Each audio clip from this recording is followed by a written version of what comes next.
Story நேரம் Tamil வியூவர்ஸ்க்கு hi. ஃபிளரிஸ்ட் பூனியோட 18th எபிசோட்ல என்ன ஆக போகுது அப்படின்னு தான் இன்னைக்கு இந்த வீடியோல பார்க்க போறோம். வெய்ஃபா அமைதியா என்ன பண்றது அப்படின்னு யோசிச்சுட்டு இருக்கா. நேரா கிளம்பி சாங்க பாக்குறதுக்கு வரா. சாங்க அந்த குழந்தைங்களெல்லாம் வளர்க்குறான்ல அந்த இடத்துல தான் வெயிட் பண்ணிட்டு இருக்கான். அப்போ அந்த மாஸ்டர் வராரு. என்னமாச்சு, நேத்து வந்தாரு சாங்கு, வந்ததுல இருந்து அமைதியா உட்காந்துட்டு இருக்காரு, என்ன பண்றது அப்படின்னு சொல்லி புலம்பிட்டு கொஞ்ச நாளைக்கு முன்னாடி இப்படிதான் ஒரு நாள் ஃபுல்லா சோகமா இருந்தாருன்னு சொல்ல, ஏன் அப்பவும் அந்த 2வது ஒய்ஃப் இருக்காங்கல்ல அவங்க வந்தாங்களா அப்படின்னு கேட்க, ஆமா அப்படின்னு அவர் சொல்றாரு. அப்ப வெய்ஃபா கேக்குறா, அந்த 2வது ஒய்ஃப்க்கு குழந்தை பிறக்கும் போது சாங் இந்த வீட்டு முன்னாடி இருந்ததா சொன்னாரு, எதனால அவர் அங்க போனாரு அப்படின்னு கேட்க, உடனே இவர் பாக்குறாரு, அந்த விஷயத்த வரைய சாங் உன்கிட்ட சொல்லிருக்கான்னா உன ஒரு முக்கியமான ஆளா தான் நினைக்கிறான்னு அர்த்தம், அதனால உன்கிட்ட உண்மையை சொல்றேன் அப்படின்னு பிளாஷ்பேக்க சொல்ல ஆரம்பிக்கிறாரு. கிட்டத்தட்ட ஒரு 10-15 வருஷத்துக்கு முன்னாடி நம்ம சாங்கு சின்ன பையனா இருக்கும்போது அவங்க அம்மா ரொம்ப உடம்பு முடியாம இருக்காங்க, டாக்டர் எல்லாம் கைவிட்டுட்டாங்க, இன்னைக்கு ஒரு நாள் நைட்டை கூட உங்க அம்மா தாண்ட மாட்டாங்கப்பா அப்படின்னு. அப்பயும் அவங்க அம்மா அப்பா மேல பயங்கரமான லவ்ல இருந்தாங்கல்ல, அதனால அவங்க அப்பாவை ஒரு தடவையாவது பாக்கணும் அப்படின்னு சாங்கு கிட்ட சொல்றாங்க. அவன் பாக்குறான், இம்மா அப்பா வரலன்னா என்ன பண்றது அப்படின்னு சொல்றான். இந்த கர்ச்சிஃப் உங்க அப்பா கிட்ட கூட, அவர் கண்டிப்பா வருவாரு, இதான் ஒரே ஒரு தடவை, இதுக்கு மேல அவரை பாக்கணும் நான் கூப்பிட மாட்டேன்னு சொல்ல கர்ச்சிஃபை வாங்கிட்டு சாங் அங்க இருந்து போறான். அப்போ சாங்கோட அப்பா அந்த 2வது ஒய்ஃப் வீட்ல இருந்து வெளியே வராரு. அன்னைக்கு பார்த்து அந்த 2வது ஒய்ஃப்க்கு பிரசவ வலி எடுத்துட்டு இருக்கு, ரொம்ப உடம்பு முடியாம ரொம்ப சீரியஸா வேற இருக்குன்னு டாக்டர் சொல்றாங்க. சாங்கு பாக்குறான், அப்பா அம்மாவை பாக்குறதுக்கு வாங்க, இன்னைக்கு விட்டா நீங்க உங்களை பார்க்கவே முடியாது, ரொம்ப கஷ்டத்துல இருக்காங்கப்பா, உங்களை கடைசியா ஒரே ஒரு தடவை பார்க்கணும்னு கூப்பிடுறாங்க, உங்களை பத்தி மட்டும் தான் யோசிக்கிறாங்கப்பா ப்ளீஸ்ன்னு சொல்ல, இங்க ஒரு குழந்தை பிறக்க போது, நான் பக்கத்துல இல்ல அப்படின்னா அவங்க பயந்துட மாட்டாங்களா, என்னால இருக்க முடியாது அப்படின்னு அவங்க அப்பா உள்ள போறாரு. ஒரே ஒரு தடவை, இது உங்க ஹேண்ட் ரைட்டிங், எங்க அம்மா கிட்ட நீங்க பண்ணி கொடுத்த சத்தியம் இதுல எழுத்தா இருக்கு, இதை வச்சுட்டாவது நீங்க வாங்கப்பா அப்படின்னு சொல்ல, உடனே அவங்க அப்பா பார்த்துட்டு, இன்னொரு ஜென்மம் அப்படின்னு ஒண்ணு இருந்துச்சுன்னா அதுல உங்க அம்மாக்கு இந்த கடனை நான் திரும்ப அடைச்சுக்கிறேன், இப்ப என்னால வர முடியாது சாரி அப்படின்னு உள்ள போய் கதவை சாத்திடுறாரு. சாங் அழுதுட்டே பாத்துட்டு இருக்கான். மறுபடியும் வீட்டுக்குள்ள வரான். அவங்க அப்பா வராரா அப்படின்னு எட்டி பாத்துட்டு இருக்க, வரலன்னு தெரியுது. அவங்க அம்மா அப்செட் ஆயிடுறாங்க. கண்ணுல கண்ணீரோட சாங்கு பக்கத்துல வரதுக்குள்ள அவங்களோட உயிர் போயிடுது. சாங் அவங்க அம்மா கைய புடிச்சிட்டு கதறி அழ ஆரம்பிக்கிறான். அப்படி உடம்புக்குள்ள சேர்ந்த வெறுப்பு, அப்படிதான் சாங் அன்னைக்கு அந்த பையன் பிறக்கும் போது வீட்டு வாசல் முன்னாடி போய் நின்று இருக்கான். இது எல்லாத்தையும் கேட்டதுக்கு அப்புறம் வெய்ஃபாக்கே மனசு கஷ்டமா இருக்கு. எதையும் சாப்பிடலமா, அந்த பையனுக்கு ஹெல்ப் பண்ணணும்னு நினைக்கிறான், ஆனா அவனாலைக்கு முடியலன்னு சொல்ல வெய்ஃபா பாக்குறா. எங்க அந்த பையனுக்கு ஹெல்ப் பண்ணா அவங்க அம்மாக்கு துரோகம் பண்றது ஆயிடுமோன்னு நினைக்கிறாரு, ஆனா ஹெல்ப் பண்ணாம இருக்கவும் முடியல, ஏன்னா மனசுல நல்லவரு அப்படின்னு சொல்லிட்டு வெய்ஃபா சொல்றா. அதேதாமா அப்படின்னு சொல்லிட்டு அந்த மாஸ்டர் சொல்லிக்கிட்டு இருக்காரு. கொஞ்ச நாளைக்கு முன்னாடி எனக்கே என் குடும்பத்துல ஒரு இழப்பு வந்தப்போ நானே இறந்து போயிடலான்னு தான் இருந்தேன், அதுவும் இல்லாம அந்த மேடம் வேற இறந்து போயிட்டாங்க, அவங்க எங்களை எப்படி பாத்துக்கிட்டாங்கன்னு உனக்கு தெரியாதுமா, நான் ஒரு நாள் கூட வேலைக்கார மாதிரி ஃபீல் பண்ணதில்ல, என்ன ஒரு சொந்த அண்ணன் மாதிரி பாத்துக்கிட்டாங்க, என் குடும்பத்தை இழப்பு இவங்க அம்மாவோட இழப்புன்னு என்ன போட்டு ஒரு வழியா பண்ணுச்சு, நான் போய் எங்கேயாவது இறந்துடலான்னு கூட நினைச்சேன், ஆனா அப்ப சாங்கு தான் என்ன கூட்டு வந்து எனக்குன்னு இந்த மாதிரி ஒரு வாழ்க்கையை கொடுத்து குழந்தைங்களை பாத்துக்கிற பொறுப்பு கொடுத்து நான் இந்த பூமியில இருக்கேன்னா அதுக்கு இவன் தான் காரணம், ஆனா இவருக்கு இப்ப உடம்பு முடியாம மனசு முடியாம இருக்கு, இதை எனக்கு எப்படி சரி பண்றதுன்னு எனக்கு புரியலமா, எப்பவுமே லோன்லியா தான் இருந்துட்டு இருக்காரு, சின்ன வயசுல இருந்து லோன்லியா தான் இருந்துட்டு இருக்காரு அப்படின்னு ஃபீல் பண்ண ஆரம்பிக்க வெய்ஃபாக்கு சோகமா இருக்கு. ஏதாவது பண்ணணுமே அப்படின்னு சொல்லிட்டு சாங்கு பக்கத்துல போறா. சாங் எதுக்கு நீ இங்க வந்த அப்படின்னு முகத்துல சிரிப்பே இல்லாம கேட்க, கால இருந்து நிறைய மரபொம்மை செஞ்சுட்டீங்க போல, இந்தாங்க கேக் சாப்பிடுங்க கொண்டு வந்திருக்கேன்னு சொல்ல ஆரம்பிக்க, தள்ளி வச்சுட்டு சாங் கண்டுக்காத மாதிரி உட்கார்ந்துருக்கான். வெய்ஃபா சொல்றா, இதுக்கு மேல நீங்க கவலைப்படவே தேவையில்லை, அதான் உங்க எதிரி அந்த பையன் செத்து போக போறான், நான் ஏற்கனவே ஒரு டாக்டரை கூட்டு பார்த்தேன்னா அந்த டாக்டர் ராஜ வைத்தியர் வந்தா மட்டும் தான் சரி பண்ண முடியும்னு சொல்லிட்டாரு, அதுவும் எப்படி தெரியுமா, இன்னும் 3 நாளுக்குள்ள பாக்கணுமா, இல்லனா 3 நாளுக்குள்ள சாதாரணமாவே இந்த பையன் செத்துருவானா, ஒரு நல்ல ஹோட்டலா பார்த்து அவங்களை தங்க வச்சுட்டேன், 3 நாளைக்கு உங்களுக்கு சாப்பாடு கிடைக்கும், அது போதாதா சாப்பிடறதுக்கு முன்னாடி அப்படின்னு வேணுனே முகத்தை உதிக்கமா வச்சுட்டு வெய்ஃபா சொல்ல ஆரம்பிக்கிறா. சாங்கு பாக்குறான், சரி ஓகே, என் எதிரி செத்து போனா எனக்கு அதுல சந்தோஷம் தான், எனக்கு அதுல வருத்தம் இருக்கும் நினைச்சிட்டு இருக்கியா அப்படின்னு கேட்டுட்டு கையில ஒரு மரக்கட்டை கொடுத்துட்டு தங்க பிஸ்கெட் இது வச்சுக்கோ அப்படின்னு அங்க இருந்து கிளம்பி போயிட்டு இருக்கான். வெய்ஃபா அவனையே பாத்துட்டு இருக்கா. அடுத்த நாள் ஆகுது. இங்க சூச்சு இருக்கால, ஏதோ ஒரு முக்கியமான மெடிசன் புக் எடுத்து படிச்சுட்டு இருக்க வெய்ஃபா அங்க நின்று தோட்டத்துல வேலை பார்த்துட்டு இருக்கா. அப்போ அந்த இடத்துக்கு ஒரு டாக்டர் ஒருத்தர் வராரு. நான் இந்த பக்கமா போயிட்டு இருந்தேன், அப்ப சாங்கு சொன்னாரு, உன் கையில ஏதோ அடிபட்டு இருக்கான், அதான் உன் கைக்கு ட்ரீட்மெண்ட் பார்த்துட்டு வரலான்னு செஞ்சுட்டு இங்க வந்திருக்கேன் அப்படின்னு சொல்ல, உடனே இந்த டாக்டரை பார்த்து, இல்ல சார் எனக்கு ஏற்கனவே வேற ஒருத்தங்க டாக்டர் டாக்டர் ட்ரீட்மெண்ட் பாக்குறாங்கன்னு வைஃபா சொல்றா. சூச்சு வரா, நான் தான் அவருக்கு ட்ரீட்மெண்ட் பாக்குறேன், நீங்க யாருங்க அப்படின்னு கேட்டுட்டு கையில இருக்கிற புக்கை ஓபன் பண்ண அதுல அவரோட ஓவியம் தான் வரைஞ்சிருக்கு. ராஜ வைத்தியர் நீங்களா? உங்களை பாப்பேன் கனவுல கூட நினைச்சு பார்த்தது இல்ல. சின்ன வயசுல இருந்து உங்க புக் எல்லாம் படிச்சுட்டு தான் இருக்கேன். இந்த பொண்ணுக்கு நீங்க ட்ரீட்மெண்ட் பார்க்க வேணாம், ஆனா உள்ள ஒரு பையன் இருக்கான், அவனுக்கு உங்க ட்ரீட்மெண்ட் கண்டிப்பா வேணும் அப்படின்னு நேரா உள்ள கூட்டு போயிடுறா. வெய்ஃபா பாக்குறா, ஓ சாங் இப்படி சுத்தி வளைச்சு ட்ரீட்மெண்ட்க்கு ஆளை கூட்டு வராராக்கோ அப்படின்னு சிரிச்சுட்டே அங்க இருந்து போயிடுறா. அங்க ஒரு வழியா ட்ரீட்மெண்ட் முடியுது, அந்த பையன் சரியாயிடுறான். அவங்க அம்மாவும் அந்த பையனை இப்ப ஊரை விட்டு கிளம்புறாங்க. வெய்ஃபா பக்கத்துல போயிட்டு கையில காசும் அந்த அம்மாக்கு கொடுத்து பத்திரமா போய் பொழைச்சுக்கோங்க அப்படின்னு அனுப்புறா. அந்த லேடி, இல்லம்மா சாங்குக்கு தெரியாம இவ்வளவு ஹெல்ப் பண்ற, அவங்க கிட்ட வேலை பாக்குற, உன்னை எதுவும் சொல்லிட மாட்டாங்களான்னு கேட்க, சாங்கோட ஹெல்ப் இல்லாம என்னால ராஜ வைத்தியரை கூப்பிட்டுருக்க முடியும்னு நினைக்கிறீங்களா, நீங்க பத்திரமா போயிட்டு வாங்கன்னு இவ அமுச்சு விடுறா.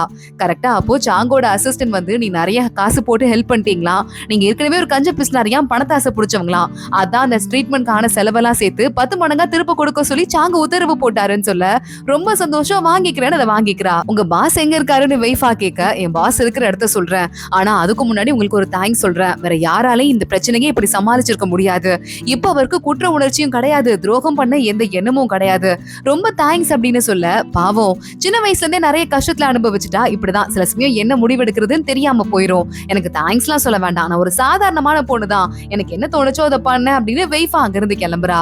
சாங்கு தூரத்துல இருந்து பாத்துட்டு இருக்கான், என்ன போய் நல்லவன் சொல்லிட்டு போறா பாரு, நான் தான் இருக்கிறதுலயே மோசமான அதிகாரி இந்த ஊர்ல அப்படின்னு அவனே திட்டிக்கிட்டு இருக்கான். அன்னைக்கு நைட் ஆகுது, சாங்க பாக்குறதுக்கு வெய்ஃபா வந்துட்டா. 2 பேரும் சேர்ந்து ஒன்னா சமைச்சு சாப்பிட ஆரம்பிக்கிறாங்க. சாங்க சொல்லிக்கிட்டு இருக்கான், புகை அதிகமா வருது பாரு, கறியை நல்லா சமைக்க தெரியாதா அப்படின்னு. வெய்ஃபாக்கு கை கொஞ்சம் கொஞ்சமா சரியாயிட்டே இருக்கு, அதனால 2 கையும் யூஸ் பண்ணி இவ சமைக்க ஆரம்பிக்கிறா. அப்போ உடனே சாங்க சொல்லிக்கிட்டு இருக்கான், ரொம்ப ரொம்ப தேங்க்ஸ் அப்படின்னு சொல்லிட்டு, எனக்கு மனசுல இந்த கில்ட்டிய விரட்டதுக்காக தேங்க்ஸ் முதல்ல அப்படின்னு கொஞ்சம் கப்ல ஒயின் குடிக்கிறான். அதே மாதிரி அந்த பையனை காப்பாத்தினதுக்காக தேங்க்ஸ் அப்படின்னு சொல்லிட்டு மறுபடியும் அடுத்த கப்பு ஒயின் குடிக்கிறான். வெய்ஃபா பாக்குறா, போதும் போதும் நிறைய குடிச்சது போதும் அப்படின்னு சொல்லிட்டு நிறுத்த ஆரம்பிக்க, இல்ல மாட்டேன், இன்னும் கப்பு குடிக்கணும், இது நான் உனக்காக குடிக்கிறேன்னு கூட வச்சுக்கோ, என்ன புரிஞ்சுக்கிட்ட ஒரே ஒரு ஆளு நீ மட்டும் தான் அப்படின்னு சொல்லிட்டு அந்த ஒயினையும் குடிக்க, வெய்ஃபா சிரிச்சுட்டே பாக்குறா. சாங் இப்ப நம்ம என்ன சொல்லிட்டோம் அப்படின்னு ஷாக் ஆயிடுறான். சாரி கொஞ்சம் ஓவரா குடிச்சதால ஏதோ பேசிட்டேன் அப்படின்னு சொல்ல, பரவாயில்ல குடிச்சா பேசுறது தானே அப்படின்னு சொல்லிட்டு அவளும் கேஷுவலா எடுத்துக்கிற மாதிரி பண்ணிட்டு இருக்கா. சாங்க வெய்ஃபா அடுத்து 2 பேரும் பேச ஆரம்பிக்கிறாங்க. வெய்ஃபா சொல்றா, இதுக்கும் மேலையாவது அக்ரிமெண்ட்டை மாத்திக்கலாம்ல, இனிமே உங்களுக்கு 60 எனக்கு 40 வச்சுக்கலாம்ல அப்படின்னு கேட்க, அதெல்லாம் அப்படிலாம் மாத்த முடியாதுன்னு சாங்கு சொல்றான். இந்த நெருப்பு கறி பாருங்களேன், இங்கேயே இருந்துட்டு இருக்குன்னு வேணும்னு ஒரு கறிக்கட்டையை எடுத்து காட்ட சாங்கு பயந்து கத்த ஆரம்பிக்கிறான். 2 பேருமா சேர்ந்து மாறி மாறி ஒயின் குடிச்சிட்டு இருக்காங்க. டாக்டர் என்ன சொன்னாரு, நீ ஒயின் குடிக்க கூடாதுன்னு சொன்னாருல, இப்ப எதுக்கு பக்கத்துல வர அப்படின்னு சாங்க அவ கூட விளையாட ஆரம்பிக்க, அசிஸ்டன்ட் பக்கத்துல இருந்து பார்த்தா அவனுக்கு இப்பதான் சந்தோஷமா இருக்கு, நம்ம பாஸ்க்கும் வாழ்க்கையில சந்தோஷம் எல்லாம் வருது பாரு அப்படின்னு சொல்லிட்டு சிரிக்க ஆரம்பிக்கிறான். இங்க வெய்ஃபாக்கு ட்ரீட்மெண்ட் பாக்குறதுக்கு சூச்சு மறுபடியும் வந்துடுறா. வெய்ஃபா அந்த கையை அதிகமா யூஸ் பண்ணாத, இன்னும் கொஞ்சம் ஸ்லோவா யூஸ் பண்ண, புரியுதா அப்படின்னு சொல்ல, சரி ஓகே, ஆனா அந்த பூவெல்லாம் பெயிண்டிங் வரையணும், அதுக்கு இந்த கைதான் எனக்கு வேணும்னு சொல்ல, பரவாயில்ல மூலிகை எல்லாம் பெயிண்டிங் வரைஞ்சு பெயிண்டிங் எனக்கு நல்லா வரும், நான் வேணா உன்னோட பூவெல்லாம் வரைஞ்சு கொடுக்கவா, அதை கடையில மாடி வியாபாரம் பண்ணிக்கோ அப்படின்னு சொல்ல, வெய்ஃபா ஓகே அப்படின்னு சொல்லிடுறா. பக்கத்துல போய் உட்காந்துட்டு இந்த பூவெல்லாம் வரையறதுக்காக வேடிக்கை பார்த்துட்டு இருக்கா சூச்சுவும். அப்ப அந்த பக்கமா ஷெங்கி வரவ, இவ பூ பக்கத்துல உட்கார்ந்து இருக்கத பாத்துடுறா.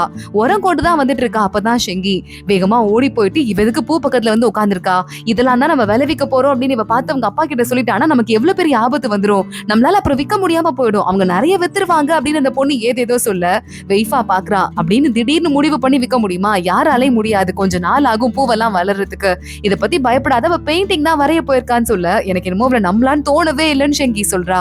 எனக்கு என்னவோ அவளை பார்த்தா நல்ல பொண்ணு மாதிரிதான் இருக்கு, மத்த பொண்ணுங்க மாதிரி இல்லன்னு சொல்ல, ஷெங்கிக்கு அப்பயும் ஒரு டவுட் இருக்கு. அடுத்த நாள் பார்த்தா பூவெல்லாம் லைட்டா வாடி போயிடுது, நிறைய பூச்சி வந்திருக்கு, என்ன பூச்சி இது, இந்த ஊர்ல இப்படி ஒரு பூச்சியே இல்ல, திடீர்னு எப்படி வந்தது, எல்லா பூவும் வாடிக்கிட்டு இருக்கு அப்படின்னு சொல்லிட்டு வெய்ஃபா புலம்ப ஆரம்பிக்கிறா. ஃபூ அப்படின்னு ஷெங்கின் எல்லாரும் புலம்பிட்டு இருக்காங்க. மண்ணுக்குள்ள போய் பார்க்கும்போது உரத்துல ஏதோ வந்துட்டு சின்ன சின்னதா பூச்சி முட்டை எல்லாம் இருக்கு. ஷெங்கி பாக்குறா, நான் தான் அந்த பூச்சி முட்டை இருக்கு தெரியாம எடுத்துட்டு வந்துட்டேனோ, நான் கொஞ்சம் நல்லா செக் பண்ணி இருக்கணுமோ அப்படின்னு சொல்ல, இல்ல ஓ மேல தப்பு இல்ல, சாதாரணமா பார்த்தா தெரியவே தெரியாது, உத்து பார்த்தாதான் தெரியும், யாராவது ஒவ்வொரு உர முட்டையும் உத்து பார்த்துட்டு இருப்பாங்களா அப்படின்னு சொல்லிட்டு வெய்ஃபா கேக்குறா. இப்ப என்ன பண்றது அப்படின்னு இருக்கும் போதே ஃபூ ஓடி வந்து, மத்த இடத்துல இருக்க பூலாம் நல்லாதான் இருக்கு, இங்க மட்டும் தான் இந்த மாதிரி இருக்குன்னு சொல்ல, சரி பாத்துக்கலாம் அப்படின்னு சொல்லிட்டு, இந்த உரம் தானே இப்படி இருந்தது, உரம் வாங்கின இடத்துல போய் நம்ம செக் பண்ணி பார்த்தா தெரிய போகுது அப்படின்னு வெய்ஃபா சொல்லிக்கிட்டு இருக்கா. கரெக்டா அப்ப சூச்சு வந்துடுறா. ஷெங்கி வேகமா போய் அவளை தள்ளி விட்டு, இவ பண்ண வேலைதான்னு சொல்ல, சூச்சு சொல்றா, வெய்ஃபா என்ன நம்பு, நான் எதுவும் பண்ணல அப்படின்னு சொல்ல, சரி நீ எதுவும் பண்ணிருக்க மாட்ட, இங்க போய் நீ மத்த வேலையை பாரு அப்படின்னு சொல்ல, கொஞ்சமா எல்லாரும் மருந்தெல்லாம் ரெடி பண்ணி செடிக்கு போட ஆரம்பிக்கிறாங்க.